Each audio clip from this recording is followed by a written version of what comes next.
Life is strength. This is not to be contested. It seems logical enough. You live, you affect your world. But is it what you need? You are different inside. This woman lives and has strength of a sort. She lost her parents to plague, her husband to war, but she persevered. Her farm has prospered, her name is respected, and her children are fed and safe. She lived as she thought she should. And now she is dead. Her land will be divided, her children will move on, and she will be forgotten. She lived a good life, but she had no power.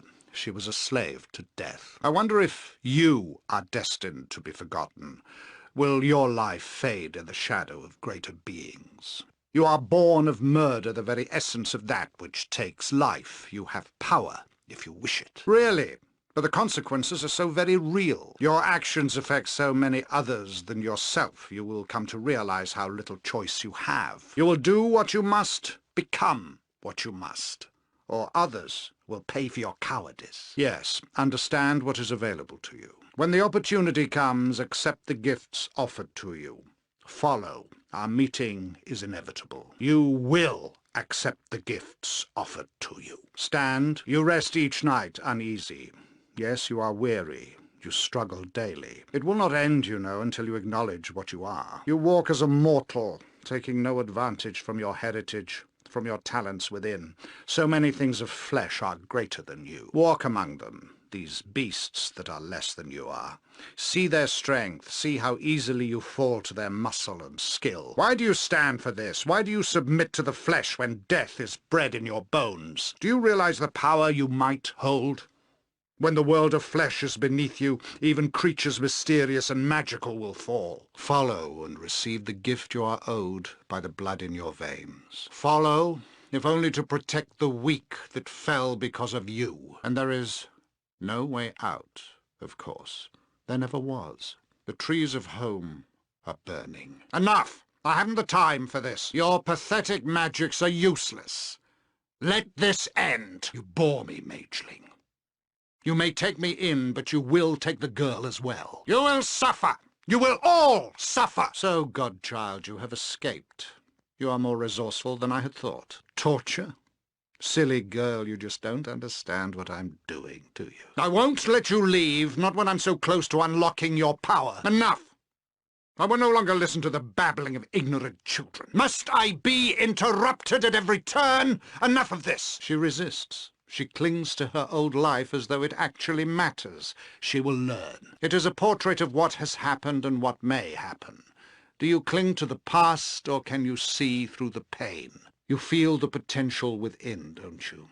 Will you cringe from what you know you want, what you can take as your own? You know what you want. It is you, after all, which has brought us to the dream. Nothing is real. Yet.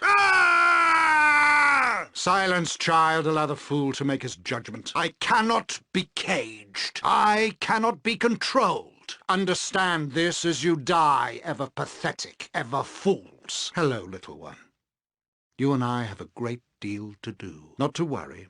Nothing worse than what I shall do to your friend. Awaken, child. It is time for another test. Patience, Imoen. Soon it will all end.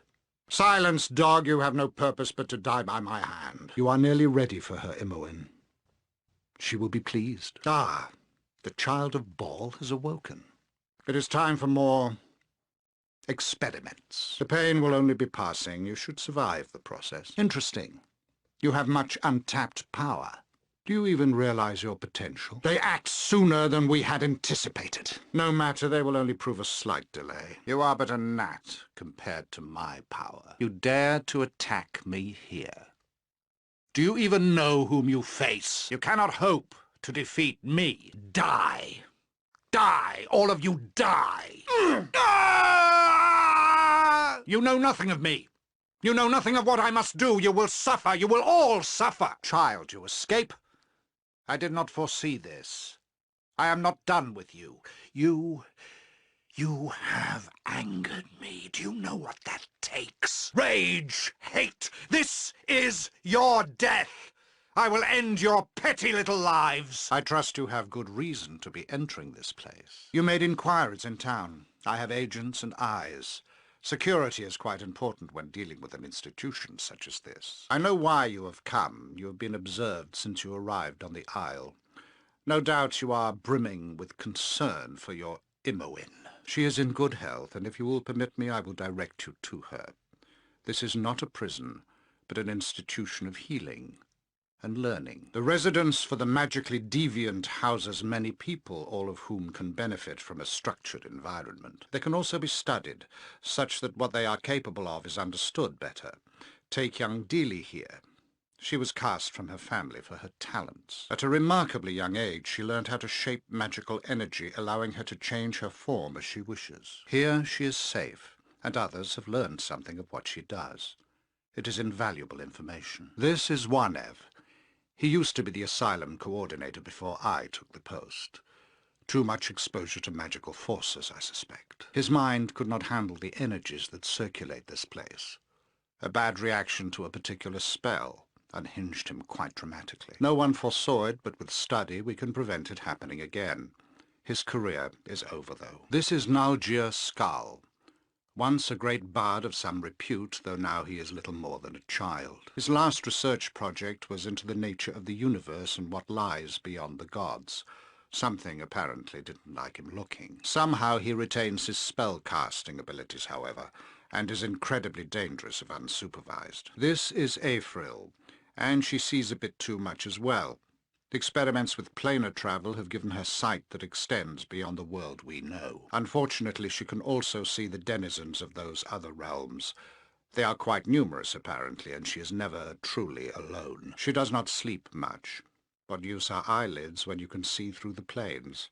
She will be studied so that some good may come of her condition. This is Tiax. Not too much is known about him. He was found raving on the side of some road. Obviously a danger, as you can see. An aged elven mage is this cell's occupant. Very powerful, though he is incapable of trusting a soul. Dradil is his name. Obviously he has had some sort of traumatic experience in the past. He cannot be allowed to roam with the power he possesses. And lastly, the one you seek. She is quite well, considering the circumstances. She does not seem willing to respond right now. Her consciousness comes and goes. It is fortunate you arrived when you did. Oh, you misunderstand. It is fortunate for me that you arrived when you did. I'm quite through with her for the moment. It is you that I am after. I knew you would seek her, and so the path was difficult but not impossible, all designed to test your potential. I see you have made yourself at home. I didn't think you would feel out of place here. Do not look so surprised. You must have expected to find me near your Imoen. Oh, but I'm not incarcerated here. No, I am the new coordinator, and you are in my care once again. It is fortunate you arrived when you did. I am eager to resume my experiments and was growing tired of waiting. Well, it would seem that my visitor has awakened. It is as I predicted. It all has been. I fear I have had an advantage over you. I have planned your coming from the start. It could be no other way. A bit of treachery by Seaman and a spell component goes into a soup or some other dish, undetectable and nothing more than a seasoning until my casting. But don't worry. You won't have to think about any of this or that. Your life ends today. Had you known of Yoshimo, things might have been different. But a spell component slipped into a soup will still get anyone in the end. It was his suggestion, really. A fine way to retrieve you unharmed. Of course, your safety is no longer a concern at this point. Well, you are a strong one indeed. You resist beyond all reason. A pity you are dead on the inside. I have drained you. Drained you of the very thing that made you special. It is the worst of curses, and I should know. No, you warrant no villain's exposition from me. You are barely sentient now. I have taken your very divinity and drained you of your soul. I have no doubt you would, but you're no longer a living threat. I have taken your very divinity and drained you of your soul. The curse that was wrought against Bodhi and I has now ceased, and yours has begun. You will wither, you will wane, and you will die. Bodhi, remove this nothing, and Imoen as well. We are restored at their expense and need them no longer. Our revenge to come is now all the sweeter. Of course. See to it as quickly as possible. I will tell our friends in the dark of our coming. We will plan our assault from here. I bid you farewell, child of Baal. We shall not meet again. Bodhi has disappointed me by letting you live, but the results are the same in the end. You should have fled when you had the chance to do so. What is this? You have released all of my test subjects? How wonderfully mad of you. I did not expect this in the least, so dangerously risky it is. Die, all of you! I have restored my soul and will work my revenge without your interference. Damn you all! Why do I fight over this place when my plans may be laid anywhere? I must start anew. Have your victory here, then, but know that you are dying on the inside even now. Many will join you before I am done. My home will feel my wrath. Here. Fight amongst the mindless assassins I would sacrifice. I shall find others to serve my needs. This place is yours. I hope it is your tomb. What? Who dares? You live yet. You have less than a fraction of your soul, and yet somehow you continue to oppose me? The power of the tree is gone from me. You have been successful in your little scheme, insect, but now this ends. I will take great pleasure in eradicating such a nuisance as you, and then I shall re-establish my link, join with the tree once again. I shall find a way. I shall have the power. Who? Elysim? Do not call me that. I lost all right to that name when the Saldarine stripped me of everything that was elven, as you well know. It is all I have now, Elysim. There is nothing else beyond my revenge. Revenge for what you did to me, that the Saldarine did to me. I do not remember your love, Elysim. I've tried to recreate it, to spark it anew in my memory, but it is gone. A hollow, dead thing. For years I clung to the memory of it. Then the memory of the memory, and then nothing. The Saldarine took that from me too. I look upon you and feel nothing. I remember nothing but you turning your back on me along with all the others. Once my thirst for power was everything, and now I hunger only for revenge. And I will have it! We shall see, my former love. We shall see. You killed me. This is not. So we are to battle one last time. No more hiding for either of us. Pathetic fools! You will not keep me imprisoned with your simple magics. Hello, little one. You and I have a great deal to do. Don't worry, nothing any worse than what I'm going to do to your friend. Perhaps it would be better to interrogate them first. I reconsidered, matron. Your command was the wiser. I hope you are awake. It is time for another test. Don't worry, it will all be over soon.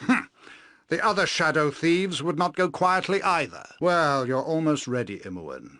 She will be pleased. I am pleased. My revenge will soon come. Yes, matron mother. Excuse my careless words. Elysim! Hello, Elysim. I've come home. The time comes, Elysim. But, my dear, it is not forgiveness that I seek. Hold the city as best you can, as I instructed. Go! Soon it won't matter who comes.